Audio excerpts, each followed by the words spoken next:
Hello, my name is Deb Morgan, the Real Relationships Expert at Not a Rehearsal, and I've got the honour and privilege of interviewing contributing authors to Motivate magazine. Motivate magazine is the brainchild of Sharon Brown, and you can find out more about it at www.motivatemagazine.com. That's MO, the number 2, VATE magazine.com. And I'm joined today not by one of the contributing authors, but by a contributing author who is also the cover girl of the latest edition of Motivate magazine, Susan Totman. Hello, thank you so much for joining me. Thank you for having me, Deb. It's wonderful. You're And very I'm welcome. thrilled. Fantastic. Now, Susan, you are the founder of virtualbusinesspro.com. And I know that involves you working with business owners around the world in a digital capacity to provide support for them, which is a fantastic business. And just prior to this interview, we've been having a really interesting conversation about what else you've got going on at home as well. And I'm sure we're going to delve into that shortly. But for now, I want to have a chat to you about your article in Motivate magazine, which is entitled Set No Limits. And it is such an incredibly inspiring story. And it's the story of one of your sons, Joshua. Would you like to share that story with me? Because I think you're going to tell this story so much better than I can. Sure, thank you. Um, Joshua is an inspiration to me. He is a young man now. He's 30 this year, and he has gone beyond any limits set even by us. And we didn't try to set limits, but he was told when he was young that he would never graduate from high school or drive a car or do all the things that typical adults do, neurotypical as they called them when he was growing up. I think they've changed that term now, but when Josh was, I'll dive back a little bit to when he was little. When Josh was small, he was a little bit different than the other kids. He wasn't quite as social. He would interact, but he was always very reserved. He would rather play by himself. And he had some of the rocking behaviors that we now know were related to autism, but we didn't recognize that at the time. But he didn't have, he was verbal. So he was very verbal. He had a vocabulary at 3 years old that probably would easily exceed an 8 or 9-year-old. He was able to get in the truck with my husband, because we do automotive towing, and he would chat with the customers going down the road at 3 or 4 years old, blah blah blah blah blah blah blah, and carry on a whole conversation with them. Wow. So yeah, it was pretty amazing. And so, but as he started to go through school, we began to realize that there were issues with certain types of processing, like his homework, for example. They had homework in kindergarten, and his teacher would send stuff home, the typical paperwork that had count the pennies or count the macaroni or something like that. And he would just be completely obstinate, very, very difficult. We couldn't figure out why. So my husband, one night, in kind of frustration, went and got something that Joshua was really enthralled with, which was vehicles. By that age, he could look at any vehicle on the road pretty much and say what it was just by looking at it. He didn't need to see emblems or anything. He had memorized them all. So my husband went and got a huge box of Matchbox cars and dumped them on the floor in front of him. And he said, "Don't look at the paper, look at the cars and count those." And he went 1, 2, 3, 4, 5, 6, and he counted them all without another argument. So that's what we switched to at home. We had a conference with his teacher, and she did the same at school. And there was a special box of cars there to help him adapt. And there were other little things. It was never recommended to us, nor did it occur to us to get him tested at that age. We just didn't think of it because he seemed to be progressing physically perfectly fine, no issues at all. But he couldn't read an analog clock. So we got him a little digital watch, and he could tell the time from that. We had a digital clock in the house. He had struggled with occupational type thing, skills, occupational, I don't think is the right word, but they used occupational therapy to deal with it. But Mm-hmm. um, uh, tying his shoes, that Yes, took so him motor longer than skills. other kids. Yes, motor skills. Thank you. Um, and but he kind of moved forward. But as he got older and things got more social and interaction with other kids, we began to realize there was a little bit of stilted communication there. Mm-hmm. So we decided to get him tested. He was around 10 or 11 when we got him tested, and that's when they did a kind of a cursory exam through the school system, and they said they believed he was on the autism spectrum. Mm-hmm. So we then delved deeper and went to a neuropsychologist.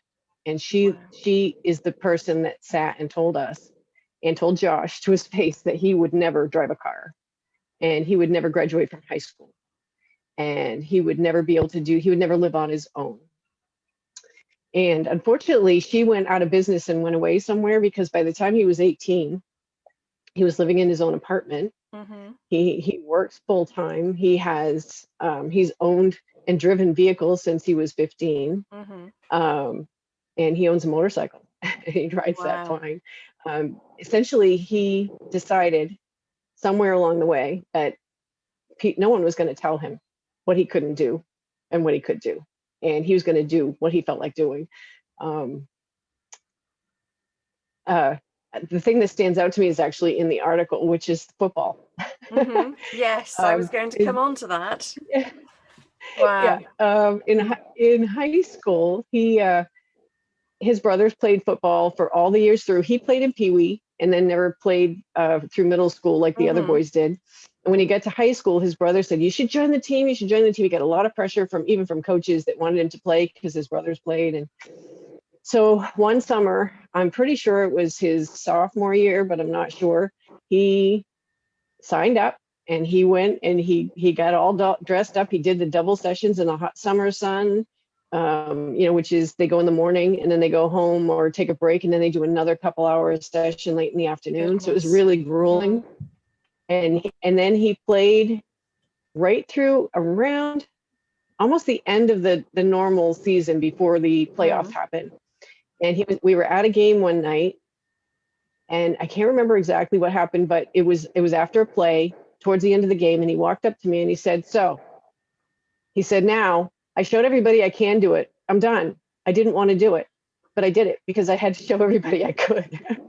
you know. So that was really enlightening to me because what he was saying was, I can do anything I want to. That Yes. doesn't mean I want to do it. And that's such an incredibly inspiring comment that he made the choice. And in the work I do, and I know lots of people as coaches, we always have a choice. Whether the choice is to persevere with something or not do it, we have a choice as to our state of mind. And the Right. fact that he chose to pursue this just to show that he could do it, but also recognized at a young age that it was his choice. And he wasn't not doing something because he couldn't. He was doing it because he chose not to. And that's so insightful for such a young man.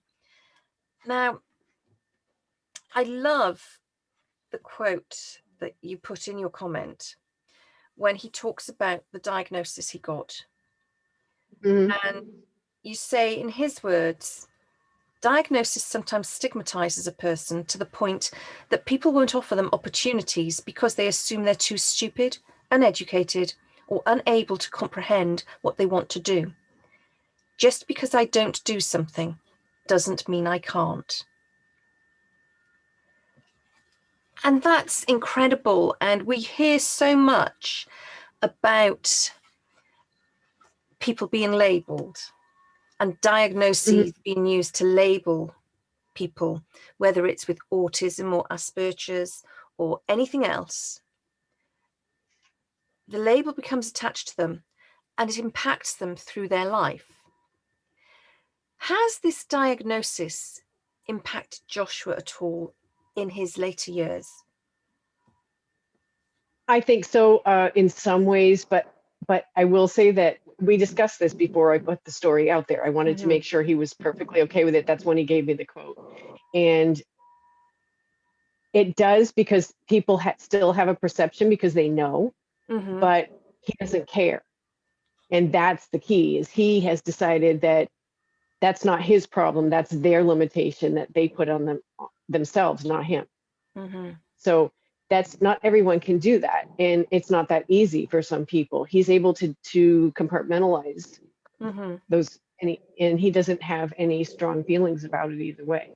It it he is a strong advocate for people that are marginalized or are Mhm. having trouble.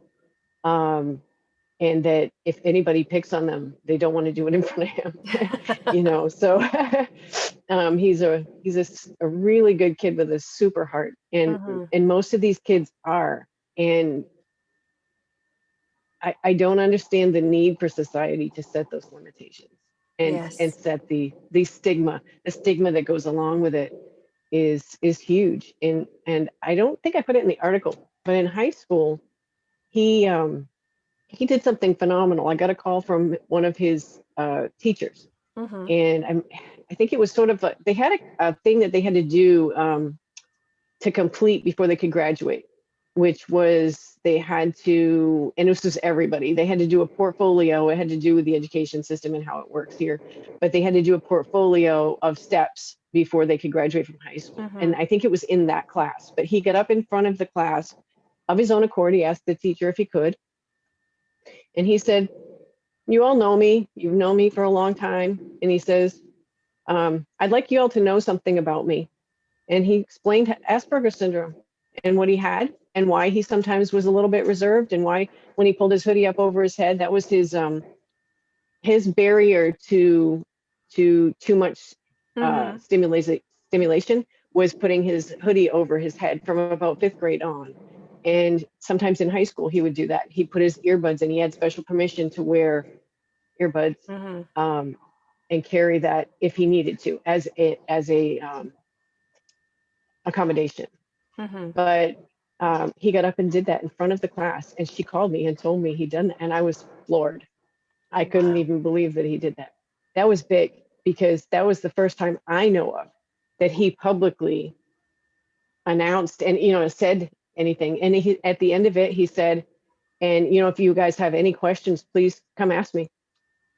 I'm happy to talk about it." Wow, that's incredible. And you said at the start of the interview, and you've said in your article, that even at 3 years old, he had a vocabulary that was much older than his years, that he was able to communicate with adults better than children his own age. But even at sort of 15, 16, that sort of age, to have that amount of awareness, to be able to stand up in class and say, hey, I'm different and this is why.